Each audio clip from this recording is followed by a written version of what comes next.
That tower guarded far more than a river. It guarded the future of the entire crusade. And what happened there would determine everything that followed. The great stone tower stood alone in the middle of the Nile, silent and unyielding. From a distance, it did not seem especially large, but appearances could be deceptive. Thick walls rose directly from the water, making it nearly impossible to approach on foot. Archers stationed at the top could see every movement along the river, while the massive iron chain stretched across the water like the locked gate of an enormous fortress. As long as that tower remained in Muslim hands, the Crusader fleet could not sail freely into the Nile. Every commander understood the same truth.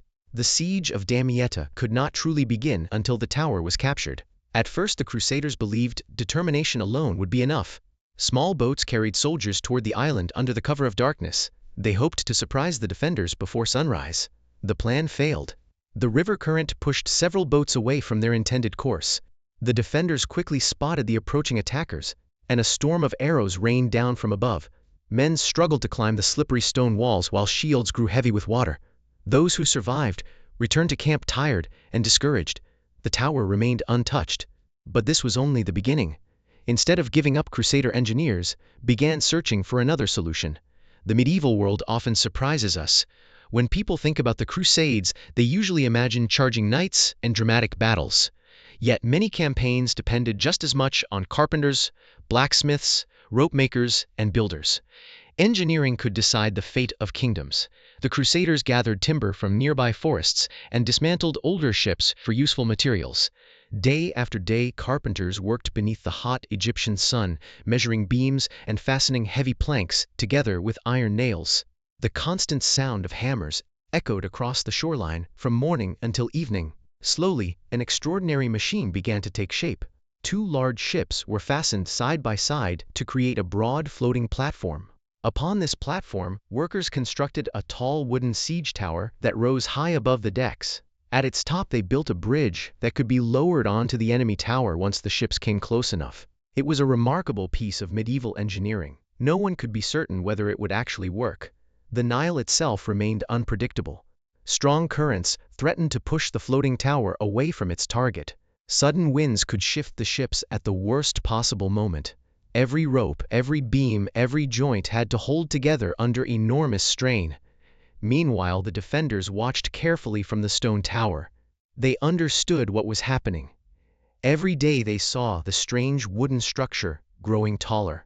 Every day they prepared new ways to destroy it. Imagine standing guard at the top of that lonely fortress. Below you, the broad river sparkles beneath the afternoon sun. Beyond the water stretches an enormous enemy camp filled with thousands of tents. You hear the steady rhythm of hammers as the Crusaders build something unlike anything you have ever seen. You know they are coming. You simply do not know when. Weeks passed. Finally, the floating siege tower was ready. Before dawn, the Crusaders slowly guided their unusual creation toward the river fortress. The current fought against them. Rowers strained with every stroke. Sailors shouted instructions across the decks. Archers prepared their bows, while knights waited beneath wooden shields. As the floating tower drifted closer, the defenders opened fire. Arrows filled the air. Stones crashed against timber walls. Flaming projectiles struck the wooden structure, threatening to set the entire machine ablaze. For several tense moments it seemed as though the attack might fail before it truly began. But the Crusaders had prepared for this. Fresh animal hides, soaked in water, covered much of the wooden tower. The wet leather slowed the spread of fire, allowing the attackers to continue advancing, despite repeated attempts to burn their construction. Little by little, the distance closed. The lowering bridge finally reached the top of the enemy tower. With a heavy crash, it fell into place. Now, the battle changed completely. Instead of climbing slippery stone walls from small boats, Crusader soldiers could charge directly across the wooden bridge. Fierce hand-to-hand fighting followed. Swords clashed in the narrow space. Spears splintered. Men struggled for every step across the bridge while the river flowed silently beneath them. After hours of desperate combat, the defenders could no longer hold their position. The tower fell. The great iron chain blocking the Nile was broken. For the first time, Crusader ships could move freely along the river. Cheers erupted across the Christian camp. Church bells rang aboard several ships. Priests offered prayers of thanksgiving. Many believed they had witnessed a miracle. The impossible obstacle had finally been overcome.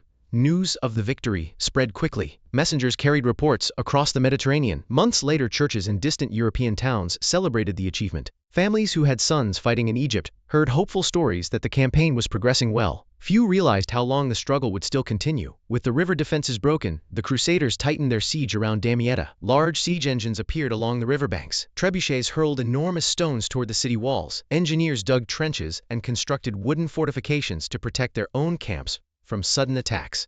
The once peaceful shoreline became a landscape of constant labor. Every day began with work. Soldiers gathered timber. Blacksmiths repaired damaged weapons. Carpenters replaced broken wheels on heavy wagons. Fishermen cast nets into the Nile to supplement shrinking food supplies. War, especially during long sieges, involved far more waiting than fighting. Life settled into a difficult routine. At sunrise, the sounds of prayer echoed from both camps. Inside Damietta, the call to prayer rose above the rooftops. Outside the city, church services gathered Crusader soldiers beneath simple wooden crosses. Different faiths, different languages, yet many of the ordinary hopes sounded remarkably similar. Safety, food, health, the chance to survive another day. As summer deepened, the Egyptian heat became another enemy. Many Crusaders had never experienced such weather. Heavy armor trapped warmth beneath the blazing sun. Water spoiled quickly inside leather containers. Food rotted faster than expected. Flies gathered everywhere. The air often smelled of mud, sweat smoke, and animals crowded together for months. Disease soon followed. Medieval armies rarely lost more men in battle than they did to illness. Crowded camps allowed sickness to spread rapidly. Doctors possessed only limited knowledge of infection. They relied upon herbs, simple surgical tools, prayer, and experience gathered over generations. Sometimes patients recovered. Often they did not. The defenders inside Damietta faced similar hardships. Food supplies slowly diminished.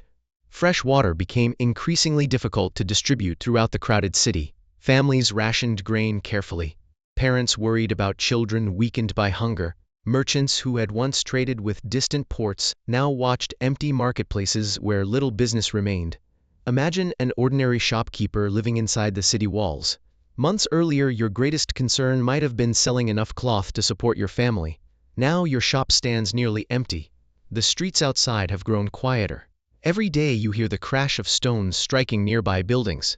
Every night you wonder whether tomorrow's attack will finally breach the walls. History often remembers famous commanders, but countless unnamed families endured the longest days. Outside the walls, the Crusaders faced another problem. Supplies arriving from Europe did not always come on schedule. Storms delayed ships, pirates threatened merchant vessels, political disagreements back home slowed financial support. An army that depended upon overseas supply lines constantly worried about shortages. Even successful armies can become vulnerable if food fails to arrive. Meanwhile, Sultan Al-Kamil refused to panic. Rather than launching reckless attacks against the Crusader camp, he concentrated on preserving his army. He ordered repeated efforts to harass the besiegers, interrupt their work, and prevent them from becoming too comfortable. Small cavalry raids struck unexpectedly before disappearing again into the countryside. Archers tested weak points in the enemy defenses. Messengers constantly carried reports between commanders. Al-Kamil understood that patience could become a weapon. The Crusaders, despite their early success at the river tower, had not yet captured the city itself. Time remained on Egypt's side, or so it seemed. But beneath the surface of the siege, something larger was beginning to unfold. Every passing month placed greater pressure on both armies. Every delay created new opportunities and new dangers. Neither side could continue forever. Eventually, one would break first. The only question was, which one? And as another scorching Egyptian summer slowly gave way to autumn, the struggle for Damietta entered its most desperate stage yet. By the time autumn settled over the Nile Delta, the siege had already lasted far longer than anyone had imagined. When the Crusader fleet first appeared on the Egyptian coast, many believed Damietta would fall within weeks. Instead, more than a year had passed. The excitement that had filled the camp during the early days of the campaign had slowly given way to exhaustion. The war had become a test of patience. Every sunrise looked much like the one before it. Soldiers woke to the sound of church bells and shouted orders. Horses stamped the ground beside rows of weathered tents. Smoke drifted from cooking fires, while the smell of damp earth mixed with the salty breeze blowing in from the Mediterranean. Some mornings were strangely peaceful. Birds flew over the river as if no army had ever arrived. Then, without warning, the silence would be broken by the deep thunder of a trebuchet, launching another massive stone toward the city walls. The siege continued. Inside Damietta, life grew steadily more difficult. The city's warehouses, once filled with grain from the fertile Nile Valley, were becoming dangerously empty. Food was carefully rationed. Bread became smaller. Meals became fewer. Fresh fruit disappeared from the markets. Families stretched every remaining supply as far as possible. For children, the siege must have been especially confusing. They had once played in crowded streets where merchants sold spices, cloth pottery, and sweet pastries. Now many of those streets stood quiet. The laughter of marketplaces had been replaced by the distant sound of siege engines and the anxious conversations of adults trying not to reveal their fears. Parents often hid the truth, but children noticed more than we sometimes imagine. They could see the tired faces. They could hear whispered discussions after sunset. They understood that something was terribly wrong even if no one explained it. Outside the walls, conditions were not much easier. Although the Crusaders had more room and greater access to supplies arriving by sea, disease continued spreading through the crowded camps. Medical knowledge in the 13th century remained limited. Doctors believed illness could be caused by unhealthy air, an imbalance within the body, or even certain positions of the stars. Treatments varied widely. Some patients were given herbal remedies. Others were bled in the hope of restoring balance. Some recovered simply because their bodies were strong enough to survive. Many did not. Every few days, funeral prayers became another part of camp life. New graves appeared outside the lines of tents. Wooden crosses marked places where men who had traveled thousands of kilometers from home would remain forever. History often celebrates victories. It speaks less often about those quiet moments of loss that accompany every campaign. Yet those moments were just as real, perhaps even more so. Meanwhile, Sultan Al-Kamil faced enormous pressure of his own. Although Damietta still resisted, the city could not hold forever. Its defenders were exhausted. Every week that passed increased the danger that the Crusaders might finally break through. Some of his advisors urged immediate action. Others recommended caution.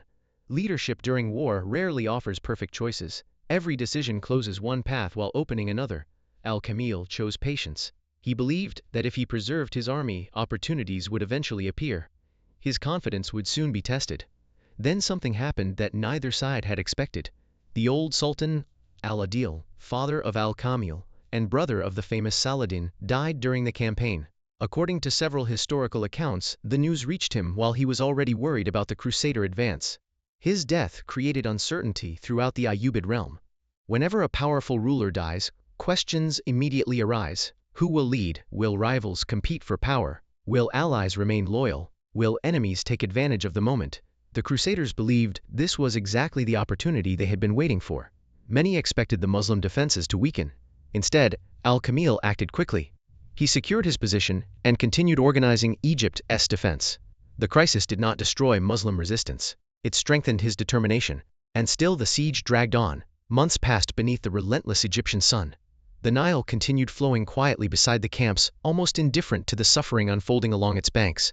Farmers farther south harvested their crops. Fishing boats continued working quieter stretches of the river. Life, beyond the battlefield, did not completely stop. History has a curious habit of reminding us that even during the greatest wars, ordinary life continues somewhere nearby. One village celebrates a wedding. Another mourns a funeral. Children are born. Old people tell stories. The world rarely pauses completely. Back at Damietta, however, hunger was becoming impossible to ignore. The defenders had eaten much of their stored grain. Many horses were no longer useful for military service. Some were slaughtered for food. Clean water remained available from the river, but food could not simply appear. Disease spread rapidly among people weakened by poor nutrition. Hospitals, already limited by medieval standards, struggled to care for the growing number of patients. The once prosperous city had become a place of constant endurance. Outside the walls, Crusader soldiers noticed changes. The defenders appeared less frequently along certain sections of the battlements. Watchfires burned lower during the night. Some towers looked strangely quiet. Hope slowly returned. Perhaps the city was finally nearing collapse. But victory often creates another challenge. Success encourages confidence, sometimes too much confidence. Within the Crusader leadership, disagreements became more visible. King John of Brienne believed practical decisions should guide the campaign. He understood that opportunities in war rarely lasted forever. Cardinal Pelagic, however, remained convinced that complete victory lay within reach. His faith was unwavering. He believed God had brought the Crusaders this far for a greater purpose. Neither man doubted the importance of the crusade. Their disagreement concerned something more subtle. How should victory be used once it arrived? That question had no easy answer. Finally, in early November of 1219, the moment came. After more than 16 exhausting months of siege, Damietta could resist no longer. The defenders had reached the limits of human endurance. Starvation and disease had weakened both soldiers and civilians alike. When Crusader forces entered the city, they found streets that no longer resembled the thriving commercial center described by earlier travelers. Many buildings stood damaged. Markets were nearly empty. Entire neighborhoods showed the terrible cost of prolonged siege. Even victorious soldiers were shocked by what they discovered. According to contemporary accounts, thousands inside the city had died from hunger and illness before the final surrender. The victory celebrations, therefore, carried an unusual sadness. Yes, the Crusaders had captured one of Egypt's strongest cities. Yes, church bells rang across Europe when the news finally arrived months later. Yes, many believed this marked the beginning of the road to Jerusalem. But those who actually walked through Damietta saw something different. They saw the price. History sometimes reduces events to simple sentences. Damietta fell in 1219. Yet behind those 4 words stood 16 months of fear, hope, exhaustion, sacrifice, courage, mistakes, hunger, engineering, prayer, and unimaginable endurance. The city had finally fallen. The Crusaders had achieved one of the greatest military victories of the age. It seemed that nothing now stood between them and the heart of Egypt. Many believed the hardest part of the campaign was over. In reality, the most important decisions still lay ahead. Because capturing a city is one thing, knowing what to do after victory is something entirely different. And in the months that followed, a handful of choices made in council meetings rather than on battlefields would quietly determine the fate of the entire Fifth Crusade. The walls of Damietta had been conquered, but history itself was about to take a very different turn. The sea looked almost peaceful. At first light, the waters off the northern coast of Egypt shimmered beneath a pale golden sky. Gentle waves rocked hundreds of wooden ships as they floated silently beyond the horizon. Their white sails stirred in the warm Mediterranean breeze, and from a distance, they might have looked like a gathering of merchant vessels waiting for favorable winds. But aboard those ships stood thousands of armed pilgrims, knights, priests, sailors, engineers, and ordinary laborers. They had crossed mountains, rivers, kingdoms, and seas, believing they were about to reshape the history of the Christian world. Most people think every crusade was simply an attempt to capture Jerusalem. Yet one of the greatest crusades ever launched began somewhere entirely different. It began on the banks of the Nile, in a land of fertile fields, ancient cities, and powerful rulers. The men who sailed there believed that if they could conquer Egypt, Jerusalem would eventually return to Christian hands almost without another great battle. It sounded like the perfect strategy. History would remember it as one of the greatest failures of the medieval age. Welcome back. I'm glad you've chosen to spend a little part of your evening here exploring another quiet path through history. If you enjoy these slow journeys into the past, consider subscribing and leaving a like. And if you'd like, share your city and the local time where you're listening. It's comforting to imagine people across different countries under different skies listening together as the world slowly grows quiet. Now settle into a comfortable place. Let your shoulders relax. Let the noise of today slowly drift away. Imagine the gentle sound of waves against old wooden ships, the creaking of ropes in the wind, and the distant cries of seabirds circling above an unfamiliar shore. Tonight, we travel back more than 800 years to the remarkable story of the Fifth Crusade. Before we arrive in Egypt, however, we need to understand why thousands of Europeans believe that this distant land held the key to Jerusalem. History rarely begins where we expect it to. The story stretches back more than a century before the first Crusader ships appeared on the Egyptian coast. In the year 1095, Europe was a very different place. Great forests covered much of the land. Roads were rough and often dangerous. Small villages lay scattered between castles and monasteries. News traveled slowly, carried by merchants, wandering monks, and travelers who sometimes spent months crossing the continent. Life was uncertain. Harvests could fail. Disease appeared without warning. Wars between neighboring lords were common. Most people never traveled farther than a few miles from the place where they were born. Religion shaped nearly every part of daily life. Church bells marked the passing hours. Feast days and holy festivals ordered the calendar. Priests offered comfort during hardship and explained the mysteries of the world through the teachings of Christianity. Far to the southeast stood Jerusalem. For Christians, it was the city where Jesus had lived, preached, died, and according to their faith risen again. Pilgrims had journeyed there for centuries despite the dangers of long travel. Yet Jerusalem was not important only to Christians. It was also one of the holiest cities in Islam and Judaism. For generations, different rulers governed the city, while pilgrims from many faiths continued to visit its sacred places. Then, toward the end of the 11th century, political tensions increased across the eastern Mediterranean. The Byzantine Empire, once the dominant Christian power in the east, had suffered serious military defeats. Turkish armies advanced into territories that had long belonged to Constantinople. Emperor Alexios Komnenos appealed to Western Europe for military assistance. His request eventually reached Pope Urban. In November 1095, at the Council of Clermont in France, the Pope delivered one of the most influential speeches in medieval history. Although the exact words have been recorded differently by various chroniclers, the message inspired thousands. Knights, nobles, peasants, merchants, and even entire families promised to undertake an armed pilgrimage toward the Holy Land. Many stitched small cloth crosses onto their clothing. From that simple symbol came the name by which history remembers them: Crusaders. Few of those who accepted the cross fully understood the distance ahead of them. The journey from Western Europe to Jerusalem measured thousands of kilometers. Travelers faced storms at sea, frozen mountain passes, disease, hunger, and unfamiliar languages. Some never reached the eastern Mediterranean.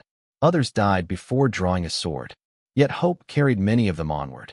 For medieval Christians, this was not simply another war. Many believed it was an act of faith. That belief gave ordinary people extraordinary determination. When the First Crusade finally reached Jerusalem in 1099, the city fell after a brutal siege. The victory astonished Europe. Against enormous odds, the Crusaders established several Christian states in the eastern Mediterranean. Jerusalem became the center of a new Crusader kingdom, while cities such as Antioch, Tripoli, and Edessa formed additional Crusader territories stretching along the coast. Church bells rang throughout Europe. Songs celebrated the victory. Stories grew larger with every retelling. To many people, it seemed as though divine intervention had changed history itself. But beneath the celebrations lay a quieter truth. These new kingdoms were fragile, very fragile. Imagine looking at a medieval map. The Crusader states appeared like narrow islands surrounded by much larger Muslim territories. Their survival depended upon constant reinforcements arriving from Europe. Ships carried food, horses, armor, timber, and fresh soldiers across the Mediterranean. Castles stood watch over winding roads connecting isolated towns. Every harvest mattered. Every alliance mattered. Every successful voyage mattered. Life inside these Crusader kingdoms was far more complicated than many people in Europe imagined. Markets bustled with remarkable diversity. Latin Christians traded beside Greek Christians, Armenian merchants, Muslim craftsmen, and Jewish scholars. Arabic, Greek, Latin, Armenian, and other languages echoed through crowded streets. Different cultures lived close together, sometimes peacefully, sometimes uneasily. The Holy Land was never a simple place divided neatly into two sides. It was a crossroads where civilizations met every day. Meanwhile, powerful Muslim leaders sought to reunite lands that had often been divided among rival rulers. At first, political fragmentation made coordinated resistance difficult. But over time that changed. And this is where the story begins to shift. Among the most important figures to emerge during the 12th century was a man history remembers as Saladin. He was not a simple man. Later generations often transformed him into either a flawless hero or a relentless enemy, depending upon which side told the story. Reality was more complicated. Born into a Kurdish family, Saladin gradually rose through military and political service until he became ruler of Egypt and later much of Syria. His greatest achievement was not merely winning battles. It was creating unity where division had existed. By bringing together territories that had long been separated by rival ambitions, Saladin built a stronger foundation for resisting the Crusader states. That mattered, because divided kingdoms rarely remained secure for long. In 1187, everything changed. Near the volcanic hills known as the Horns of Hattin, Saladin confronted the largest Crusader army assembled in decades. The summer heat was relentless. Water was scarce. The Crusader army marched across dry ground, while Muslim forces carefully controlled access to precious springs. Exhaustion weakened the Crusaders before the battle had truly begun. When fighting finally erupted, the result was devastating. Many leading nobles were captured. Large numbers of soldiers were killed. Perhaps most importantly, the military strength protecting the Kingdom of Jerusalem had been shattered. Only a few months later, Jerusalem itself surrendered to Saladin. News crossed the Mediterranean like a storm. Churches filled with prayer. Kings discussed new expeditions. Ordinary villagers heard travelers speak of the loss of Christianity's holiest city. For countless Europeans, recovering Jerusalem became more than a political objective. It became a sacred duty. The Third Crusade soon followed. It brought together some of Europe's most famous rulers, including Richard the Lionheart of England. Their armies won impressive victories along the coast. Great battles were fought. Remarkable acts of courage entered legend. Richard and Saladin earned lasting reputations as formidable leaders who respected one another even while remaining enemies. Yet despite military successes, Jerusalem itself remained beyond Crusader control. Negotiations eventually allowed Christian pilgrims to visit the city peacefully, but the great objective had not been achieved. When many Crusaders returned home, they carried mixed emotions. They had fought bravely. They had recovered several coastal cities. But Jerusalem was still lost. As years passed, a difficult question emerged. Why had repeated expeditions failed? Some blamed poor leadership. Others blamed political disagreements among European rulers. Still others believed not enough people had answered God's call. Military thinkers, however, began reaching another conclusion. Perhaps the Crusaders had been attacking the wrong target. To understand their reasoning, we need to leave Jerusalem behind for a moment and travel southwest toward one of the richest lands on earth, toward Egypt. For centuries, Egypt had been one of the great treasures of the Mediterranean world. The mighty Nile River flowed through its heart, flooding every year with remarkable regularity. Those annual floods left behind rich black soil capable of producing abundant harvests. Grain from Egyptian fields fed enormous populations. Merchants carried spices, textiles, ivory, precious metals, glassware, and countless other goods through Egyptian ports. Cities such as Alexandria connected Europe with Africa and Asia through busy networks of trade. Cairo, already one of the world's greatest cities, amazed visitors with its crowded markets, beautiful mosques, schools, gardens, workshops, and magnificent architecture. It was not only wealthy, it was strategically indispensable. The rulers of Egypt possessed resources capable of financing powerful armies. Taxes collected along the Nile supported military campaigns throughout the region. Ships built in Egyptian ports strengthened naval power across the eastern Mediterranean. Whoever controlled Egypt possessed extraordinary influence. Slowly, an idea gained support among experienced Crusader leaders. Instead of attacking Jerusalem directly again, why not strike Egypt first? If Egypt could be conquered, Muslim rulers might lose the wealth needed to defend Palestine. Perhaps they would even exchange Jerusalem peacefully to recover their most valuable province.